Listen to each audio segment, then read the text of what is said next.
미국 입장에서 만성 무역 적자가 심각하니까 그 무역 적자의 주요한 부분이 중국발 무역 적자가 심각하니까 결국 이 무역 적자를 플러스로 전환시키겠다, 해소하겠다라는 것이 트럼프의 공약이었던 거고, 그 공약을 이행하기 위해서 무역 적자를 해소하기 위한 방침으로서 어떤 관세 전쟁이라든가 여러 환율 전쟁이라든가 전쟁들이 펼쳐졌다라고 표면적으로 이야기를 하고 있죠. 근데 사실 내실을 들어가 보면 표면적인 이유와는 다른 그런 양상이 나는 말 그대로 패권 전쟁이라는 것이죠. 그러면 이미 경제적 이유가 아니다. 경제적 이유라기보다는 패권 전쟁으로 보는 것이 맞다고 볼 수 있습니다. 그 배경을 좀 몇 가지 거시적으로 좀 짚어봐 드릴게요. 중국이라는 나라가 세계 무역 시장에서 2000년까지만 해도 7위 규모였습니다. 근데 2010년대 들어서서 1위로 부상합니다.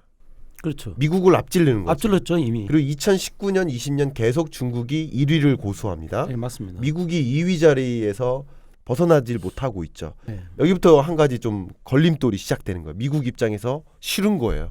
아니 왜 이런 나라가 나를 앞세워 나가고 있지? 그런데 더 중요한 것은 미래 산업을 놓고 보면 그 기조가 더 견고할 거라고 보는 거예요.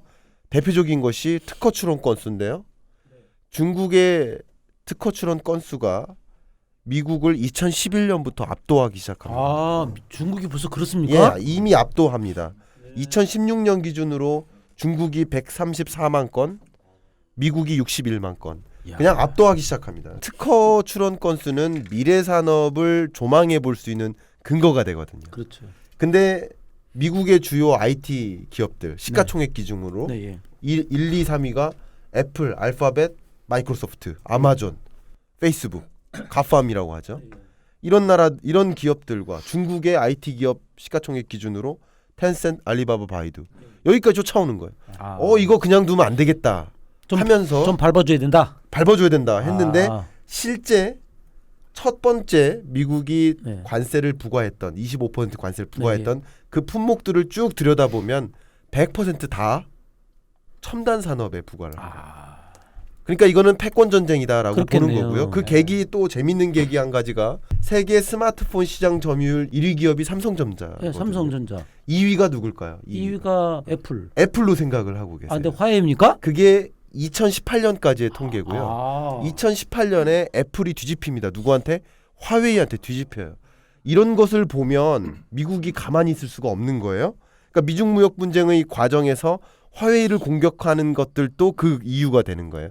그리고 이런 것들을 보면 이거 우리 미래 산업인데 지금 많이 뒤집히고 있고 앞으로도 더 뒤집힐 거라고 보는 거죠. 이거 그냥 밟아줘야겠다.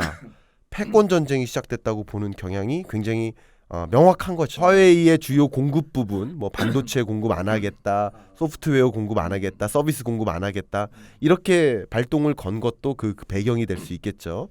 그런 관점에서 패권 전쟁 때문에 이 미중 무역 분쟁이 촉발된 것이기 때문에 미중 무역 분쟁 과정에서 무역 적자 해소는 하나의 표면적인 이유밖에 안 되기 때문에 이거는 장기전이 될 수밖에 없겠다. 그러면 이게 얼마나 장기전이 될 것이냐, 요걸 잠깐 말씀을 좀 드려봐야 될 것 같은데, 제가 마침 얼마 전 칼럼에도 미중 무역 분쟁을 뭐라고 설명했냐면 이 확실성이 된 불확실성, 확실성이라 불려지는 불확실성, 이렇게 표현을 했습니다. 이게 무슨 말이냐면 미중 무역 분쟁은 2018년에 촉발이 되면서 2019년 한 해 가장 큰 세계 경제 이슈가 되고 있습니다.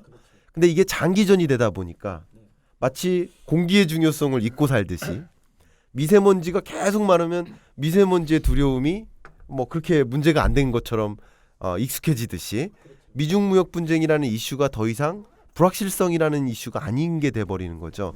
그런 식으로 장기전이 되는 과정인데, 장기전이 되는 과정에서 역시 미국 입장에서는 대선도 중요하니까 포퓰리즘을 추구하는 이 스트롱맨들이 결국 지지율도 굉장히 중요하게 생각하고 있으니까 경제를 파탄나게 하면 안 되거든요. 그런 관점에서 일종의 뭐 휴전 아닌 휴전, 일종의 협상, 그런 종류의 제스처들은 종종 나옵니다. 종종 나오는데 결과적으로는 협상의 고리를 가져갈 수 없는 영역들이 굉장히 많아요. 그렇죠. 왜냐하면 미국의 요구가 중국이 들어줄 수 없는 것들이 많아요.